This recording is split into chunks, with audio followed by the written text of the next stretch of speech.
and welcome back to the Pals Anime Lounge, a podcast where a bunch of pals get together to talk about anime using the free episode rule. I'm your host Nikki, and joining me are Ace. Hello. And Rhodes. Hiya. Before we get into the episode, I just want to do a quick little sort of, PSA note.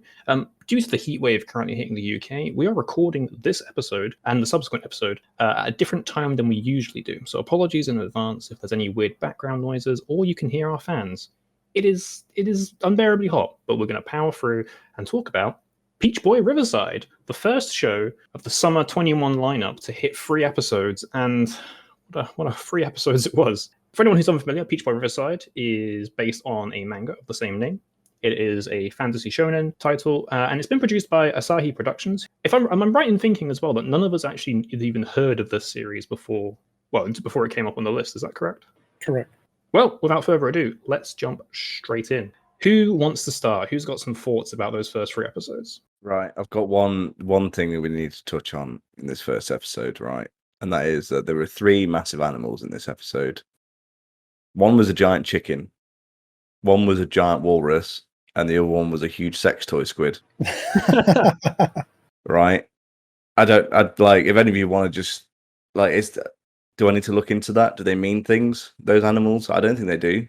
Peach Boy Riverside, by the choice of the director, is doing something really peculiar in that it's airing out of order. But even the chronological order in which the episodes air isn't the full story. My understanding is that they've done some shifting of the plot to basically have it focus on Sally. Because I think the point is so that the anime ends in line with the manga, and so it doesn't just have like an anime-only ending.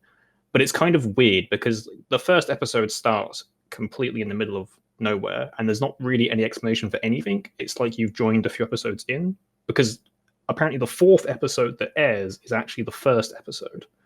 So I think we technically watched episode 2, 3, and 4. Yeah.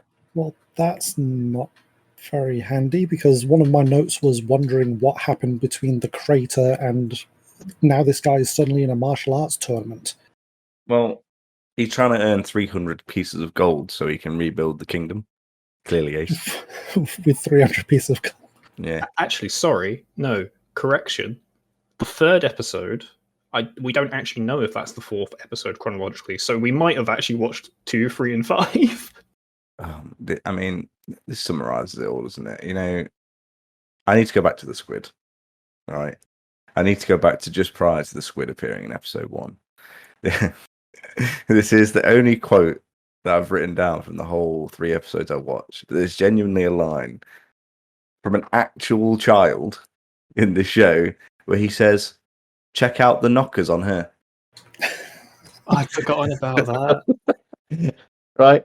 And I just remember reading it and I was like, he just said, "Check out the knockers on her." And I looked at his little face and I was like, that's genuinely a 10-year-old boy. If you asked me as a 10-year-old boy what knockers were, I would have thought about that thing that were on doors where you knock on. I think they are called knockers actually, so I would have been correct. Well, was it a mistranslation or was it translated like that way because he said a comedy word that wouldn't have made sense in context in English? He's still talking about her chest, which for yes. Okay, let's go back a second. I want to touch on what Rhodes has mentioned with the squid because let me give context to the listeners. There is no context actually. Like it, they're walking through like a. There is no context. There is no context. Yeah, they're walking through a market, and all of it, they're going to get lunch or something, and all of a sudden, the main character Sally sees an octopus, and then we just immediately get like a couple of seconds of like what is basically like a hentai scene. And she's like shivers, and we're like, we have no idea why. Did something happen? It's not even starring her, is it? That wasn't her. It had a different hairstyle. I mean, my eyes are on the squid. No, but this is the thing: is I think she had different hair before the show starts because in one of the flashbacks she has long hair, so it doesn't make any sense. Oh, so this could be something that's happened to her. We can't wait to find out in the first episode where she is attacked by a squid, I assume. Chronologically first, but it's actually going to show just before the finale.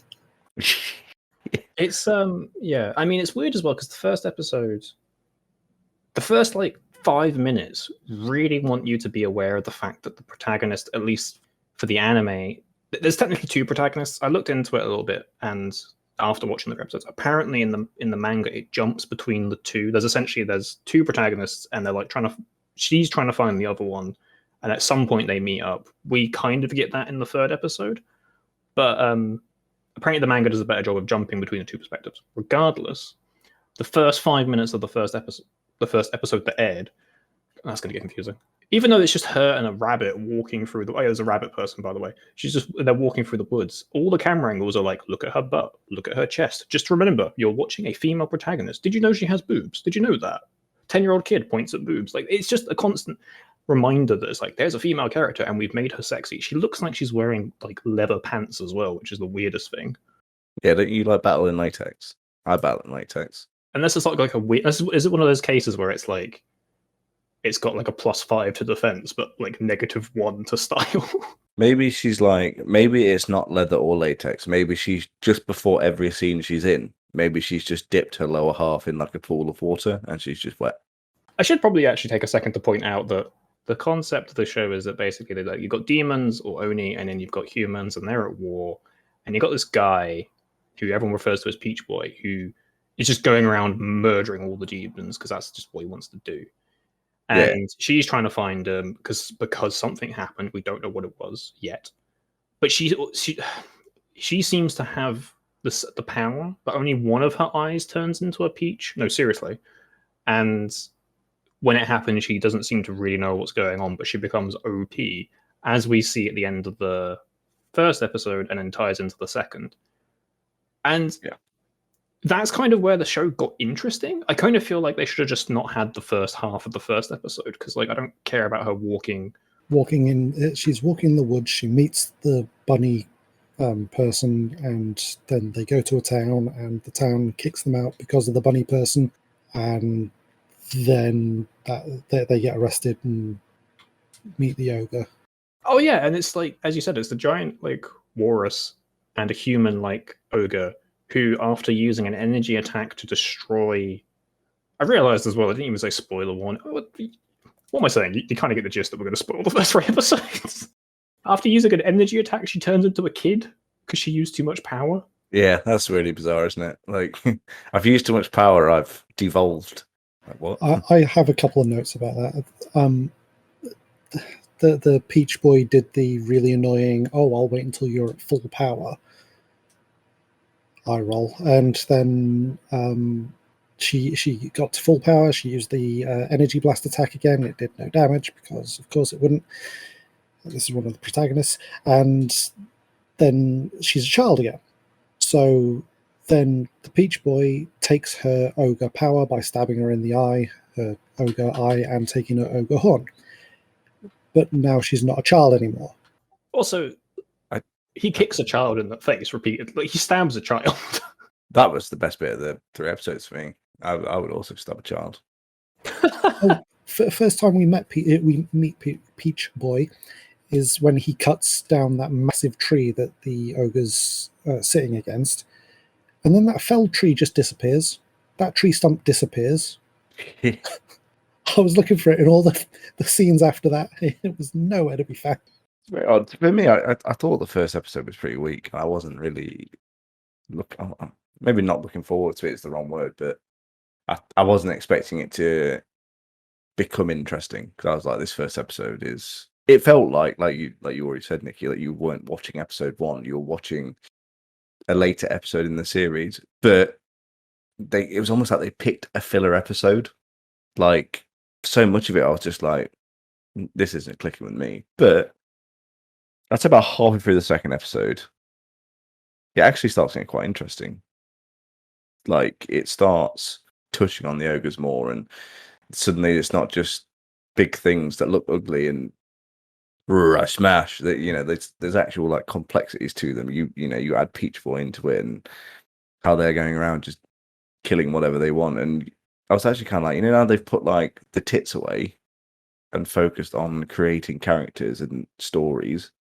There's something interesting to work here. One of the lines in the first episode was, it seemed to suggest that we should know what a Peach Boy is, because the voiceover says that the legends say that there's only one Peach Boy, but what if there were more? It's like, oh, what legends? What's a Peach Boy? And by episode 3, we still don't know what a Peach Boy is. Someone who kills ogres, gets really powered up. One of his boys who like peaches. And in the third episode, there was that gathering of 100 ogres, and it seemed to be, they're talking about Peach Boy, and they're going to tell us what? No, not going to tell us what Peach Boy is. I like the 100 ogre gathering because there's a bit in it where one of them's like, this is like the 627th annual 100 ogre gathering. And then like someone's like, oh, I feel like there's less people this year. And someone just off the cuff is like, oh, there's less people every year. Like they just hadn't noticed until that moment. Is it 100 ogre gathering or is it like 15 of them? The 100 ogre gathering, because they were all human shape. Set and the giant chicken, not human shape. Where are the non-human shaped ogres? I thought the chicken wasn't an ogre. I thought it was just. Oh no, wait, because that's the thing, isn't it? Is an ogre is just. Oh no, yes, it's a monster. Sorry. Yeah. Oh, is it? They're referred to it as a monster. Yeah. I thought it was an ogre. See, this is the thing. Like the impression I got is that like is they just used ogre as a general term to refer to essentially like. Because that's the weird thing as well, is like in the description and stuff, they refer to them as Oni, which is demon, but then in the show they're all referred to as ogres. And so I don't know if there's like a bit of a crossover there or mistranslation. I believe that they went with ogre for the translation because, well, as I say, Oni can be translated a couple of ways.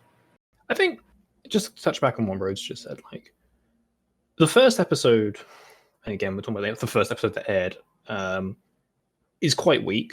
But the sort of like last couple of minutes were definitely interesting, especially when she like kind of awakens her peach power, if you will, and just like turns into a bit of a badass. Also, I'm a sucker for that kind of like weird sadistic face. I kind of I like that. Episode 3, although nothing really happens, it's more just like plot development. The cliffhanger at the end of episode 3, I really liked, and like because essentially like you kind of start thinking like, oh, Peach Boy is good, and like. She wants to be like Peach Boy. She wants to kill the ogres, but then she clearly doesn't because she helps one of them. She's got the demi-human bunny with her. Also, that's the thing. Demi-humans are also another race, and we've only seen one. And like at the end of the third episode, she's given this choice, which is like she can join Peach Boy and kill all the ogres. And there seems to be she has an interest in Peach Boy. I'm assuming it's romantic, but we don't actually know yet. Or she can join a priest ogre and apparently unify ogres and humankind, which is kind of what she is trying to do anyway. And I liked that that's kind of how that ended. And I guess the next episode will be it'll be the first, so it'll be the give us context to everything. My note was decent cliffhanger. So I agree. I did like that cliffhanger. I thought there was two, because obviously in the second episode you had the kingdom being blown up where it ends. And I think I guess for me, like that's what makes a show good. And obviously you'd have to do this every episode because it'd get a bit tiring. But there's a reason to tune in and like, what's going to happen next? And they've done it two very different good cliffhangers there, because you had the kingdom being destroyed, and you're kind of like, well, that's pretty fucking severe. But then the end of the third episode was kind of like, I don't want to say a moral choice for her, but she was put in a dilemma, and you're interested to see if she picks the old friend or the guy who seemingly wants to offer peace. So you saw two cliffhangers that will make you want to watch the next episodes, but were very different in how they were delivered. It's weird as well, because especially like how episode 2 ends with the city being destroyed, and then we cut to the beginning of episode 3, which we don't know if it is actually episode 3 or 4. And they're just in a fighting tournament. There's clearly something we've missed, and it's like that transition was kind of disappointing because that cliffhanger was so good. I can understand now after the ending of the third episode why we might have a flashback episode, because then it would make more sense as to like her decision that she's obviously going to make. Yeah. But also like in the third episode, they introduce so many more characters. There's a nun. There's a girl who can like create demons. There's the priest guy. Also, can we just take a second to appreciate there's a talking dog in the second episode that gets like 30 seconds of screen time, and it's not come back in the third episode? Yeah, I was going to say, who's the nun? Because the dude was traveling with a wolf and nobody else. I have it down as has a fucking wolf. Literally all I wrote down for that. Plus point for wolf. Plus point for wolf. I really like Hawthorne. I think he's great. He's a himbo, isn't he? He's me. I think that the nun is another former ogre? Yes. Right. So I did pick up on something they said, or a context clue or something. Yeah. Yeah, they she did say said that. something like, you took my powers and you blah blah blah, just leaving sort of That's thing. it. But the wolf, I don't know, like the wolf just seems to have vanished. Like he was like in the second episode, he takes an ogre's power, and the wolf's just like, "Hey, I'm hungry," and he's like, "You didn't do anything," and then we never see the wolf again. So I assume he Oh, ate the wolf. he also says, "Eat grass." Yes, Tells the wolf to eat grass. I love that, like, the quotes that we're pulling out are just like the dumbest things. Well, like you said Honest in the things first, stood out. it could have been a translation thing. They could have might not known what to put in, so they were like, "Tell him to eat grass. Tell him to compliment her knockers." You know. Yeah, I mean that is bearing in mind the show is airing on Crunchyroll, so it's a Crunchyroll translation. There have been cases in the past where Crunchyroll, the translation team, have not actually had very long to do the translations. I can't think of the name of the show, but there was one a few years back where the translation was just horrible. So you never know; it could have been something like that. But I mean, for the most part, it holds up. I guess a question I'm going to throw to the two of you is, what did you think about the production quality in terms of the voice acting, the animation, ignoring things like the knockers? I thought it was okay. I don't think we've seen enough like big fights, so to speak, to judge like that kind of level of quality. But it's good. Like it's adequate. There's not been a point where I was watching it, I thought, oh god, that looks a bit rough. And I've always said that when it comes to Japanese voice acting, like unless it's really bad, it's hard for me to gauge it as being bad, because when they're speaking a language you don't know, it's hard to criticize it as well as you would if it was in English. Yeah, Let's say. we don't know if they're slurring every other word. Yeah, exactly. But like, it's one of them. It's not. It's as with everything. Like, if it was obviously bad, it'd be obviously bad. But it's not obviously bad. So I would say that the voice acting is fine, and the overall quality of it is definitely good. It's not excellent, because I guess within 3 episodes, it's not had enough opportunities to show its excellence. It's not had those moments where it can push itself and show that it's a great level. But I've not seen Ferrari yet. But I've not sat there and thought, "Oh, that was a bit below par," or that was a bit like took me out of the mood a little bit. Touching back on voice acting, I did like that the ogre who has the massive laser has an adult voice when she can use the laser, and a kid voice when she's a kid, and the voice she's currently got is kind of in the middle, because she's not fully adult, and obviously she's not a kid. I did like the decision there. But I think for the most part, like it does hold up. I felt like there was a few moments where like there was some weird run animations. It may have been CG, I couldn't really tell, but it was so quick it didn't necessarily ruin the experience. Other than like those opening shots where they're just like, look at her ass. I don't know why I sung that. Look at her knockers. For the most part, it was good. Like camera angles were good. I think the quick action scenes we've seen have been reasonable. Sound quality, sound effects have been quite nice. Quite gory as well, aren't they? Yeah, very bloody. That really caught me off guard actually in the first episode, because like Set the demon comes in and then just immediately like one shots a bunch of guards, and it's not just like they hit them and they're dead. It's like they hit them and then we get to see their corpses spewing blood, and it's like, oh, okay, there's some like weight behind that blood. It's very squelchy and like, oh, it's gross, but in a great way. But it does kind of come out of nowhere. I loved it. I thought it was great. What you said, Rhodes, about there not being very many fight sequences so far, it's because it's always been so one-sided. Yeah, definitely. The ogres destroying the normal humans, the Peach Boy just destroying the ogres. Nobody is on par with one another. Yeah, the longest action sequence we've seen is actually in the opening, like the actual opening. No, not even. Well, maybe, but like in the opening sequence, there's like a couple of seconds of Peach Boy like slicing a few enemies, and that might be the most we've seen him do in the entire 3 episodes. But you are right, the chicken was definitely. But that was the bunny. The bunny just like 2 shots at.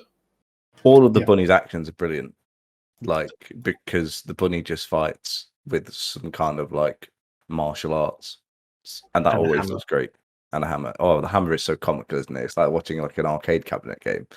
Like it's but every time what's her name, Frau gets that fucking hammer out, I just expect to hear boop, boop, boop, or something like I don't know. It's great. Go. Yeah. I think Frau is probably the best character, but they are the comic relief, I feel. I do quite like the nun they introduced in the third episode, just because like the whole martial art tournament's going on, and you know Peach Boy's got no money, so you're led to believe that he's in the tournament, but then all of a sudden it's the nun, and she just like punches a dude in the face and just knocks him clean out. Yeah, And I there's just something assume brilliant about that. I assume the tournament will end with the nun versus Hawthorne. I Yes. thought as you say, when they first introduced, Peach Boy talking about the tournament, I thought, it's going to end with Hawthorne versus Peach Boy. Oh, what do? But no, subverted. Hawthorne is my favorite. Just want to re-clarify that. Hawthorne is your favorite. Oh, Hawthorne's great. It's again though, it's weird because like Hawthorne sees their city get destroyed, they like fall to their knees, and then suddenly they're in a tournament and they seem happy and cheery, and it's like, no, go back. I want to see Hawthorne like breaking down. Like, that's what I want. He was still holding the person's hand. Oh yeah. I assume it's one of those situations where he's going to have that character of like nothing gets him down. He, like something bad happens and he'll just smile and persevere, sort of thing. I imagine that's the trope they'll go for him, which is probably going to be somewhat one-dimensional, but in a fucking anime with budding people, it's really going to know. be interesting because like in I think it's either the intro or the outro. It shows like Sally with the two people either side, like, and that insinuates that like she's gonna make that choice. But then it shows like a bunch of the different characters kind of like all grouped together, and it's like what I assume is like Peach Boy's group, then you've got the ogre group, and then you've got the three who are with Sally, and I'm kind of like, but they look quite angry, and so I'm watching that. I'm like, oh, are they gonna willingly, like, depending on who she chooses? Because you got to bear in mind, like, one's a demi-human, one's a human whose entire city was destroyed by a demon, and then you've got a demon who lost their power because of Peach Boy. So I'm curious to see how that plays out. Yeah, I mean, I guess what is it? It's 12 episodes this season, isn't it? Yeah, it's confirmed as 12 episodes. I imagine they'll probably set up the side versus side like for the end of the season. It seems like, from what I've read, the manga seems quite popular, so I imagine it'll probably get a second season. I've seen more people speak of this anime than anything else so far, so it seems like it is the most popular one. So I can't see why it wouldn't. Also, the opening song is an absolute banger. Just want to throw that one out there. Absolute banger. I'm not too keen on it, but I can see why. It's got a guitar. I don't know about music. It's an anime intro. Of course it has a guitar. Look, my ears just like the sounds. I can't explain it. I'm musically ungifted. I don't know what the opposite of gifted is. I like an anime opening with piano. True. Oh, no. I like the joke with anime intros is the intro is always hype and the ending's always sadness. Unless it's Tokyo Ghoul, in which case it was sadness for both of them. I mean, to be fair, it was just 2 seasons of sadness. The first one because it's a sad first season, and the second one because it's just really depressing because of how bad it is. So, just to go back a second, as we mentioned, Peach Boy Riverside is based on a manga. Interestingly, I've just double checked. It was a web manga that started in 2008, which is still going, and then there's the actual published manga which started in 2015. But interestingly, that's counted as a remake. So I'm not too sure what's going on there. And also having a look, the fourth airing episode is chronologically the first. The third airing episode is still to be confirmed where it fits in chronologically, but it wasn't the fourth chronological episode as we suspected. I've just confirmed that. So that's good. nonsense. It's absolute nonsense. All right, so here's the important question, though. Now, obviously, we're going to save our final scores and like reveals if we kept watching and stuff for the end of season recap. But based on the first 3 episodes, Peach Boy Riverside, is it a thumbs up, a thumbs down, or a meh? Ace.